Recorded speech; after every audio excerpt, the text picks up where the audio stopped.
माननीय प्रधानमंत्री श्री नरेंद्र मोदी जी की एक्ट ईस्ट पॉलिसी में पूर्वोत्तर राज्यों की अहम भूमिका है। हमने पूर्वोत्तर के लिए एक्ट ईस्ट का संकल्प लिया है। यहां विकास की, टूरिज्म की इतनी संभावनाएं हैं। नॉर्थ ईस्ट की इन संभावनाओं पर अब काम हो रहा है। पूर्वोत्तर अब भारत के विकास का गेटवे बन रहा है।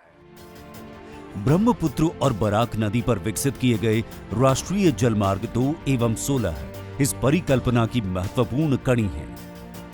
ब्रह्मपुत्र नदी के दक्षिणी तट पर बसे गुवाहाटी के पास पांडु में एक मल्टी मॉडल टर्मिनल का निर्माण किया गया है। पूर्वोत्तर भारत में जहाजों की मरम्मत एवं रखरखाव के लिए कोई आधुनिक सुविधा नहीं है। जहाजों को मरम्मत के लिए कोलकाता ले जाना पड़ता है, जो काफी खर्चीला है। इस कमी को दूर करने के लिए गुवाहाटी के निकट पांडु में जहाजों की मरम्मत के लिए एक ड्राई डॉक की स्थापना की जा रही है। अब इस पूरे क्षेत्र में जहाज मरम्मत का काम भी होने लगेगा, जो आर्थिक बचत के साथ ही साथ रोजगार का भी सृजन करेगा। माननीय प्रधानमंत्री ने आज इस जहाज मरम्मत स्थल का शिलान्यास किया। इस परियोजना की कुल लागत 208 करोड़ रुपए है। साथ ही पांडु टर्मिनल में एक एलिवेटेड रोड का निर्माण किया जाना है। इसके निर्माण में 180 करोड़ की लागत आएगी। इस एलिवेटेड रोड के बन जाने से पीएम गति शक्ति के अंतर्गत पांडु मल्टी मॉडल टर्मिनल और नेशनल हाईवे सीधे जुड़ जाएंगे, जिससे निर्बाध माल ढुलाई संभव होगा और आवाजाही को गति मिलेगी।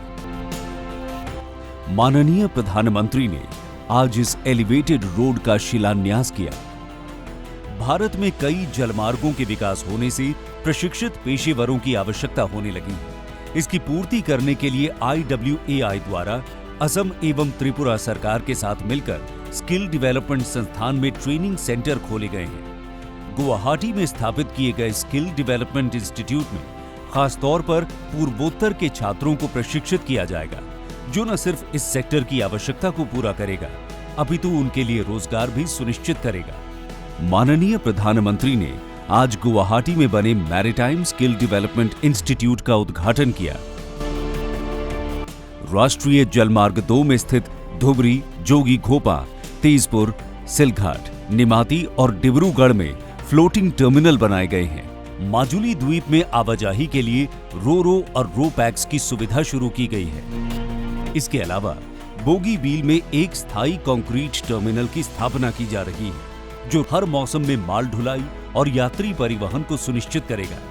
इसी तरह राष्ट्रीय जलमार्ग 16 पर बांग्लादेश सीमा से लगे करीमगंज को ट्रांसशिपमेंट हब के रूप में विकसित किया जा रहा है। पूर्वोत्तर के सभी राज्य इस परिकल्पना की महत्वपूर्ण कड़ी हैं। इसी के आधार पर प्रधानमंत्री जी ने भारत बांग्लादेश प्रोटोकॉल रूट के विकास की अवधारणा की है, जो राष्ट्रीय जलमार्ग 2 और 16 के माध्यम से संपूर्ण पूर्वोत्तर राज्यों को देश के प्रमुख बंदरगाहों और बड़ी शहरों से जोड़ने में सफल रही है। उत्तर पूर्वी भारत में जलमार्गों के विकास से सामाजिक और आर्थिक परिदृश्य में भारी बदलाव आया है, जो समग्र विकास का द्वार खोलने के साथ ही साथ रोजगार के नए अवसर उपलब्ध कराने में सफल रहा है। इन प्रयासों से पूरा पूर्वोत्तर मुख्य धारा से जुड़कर देश की उन्नति में विशेष योगदान दे रहा है।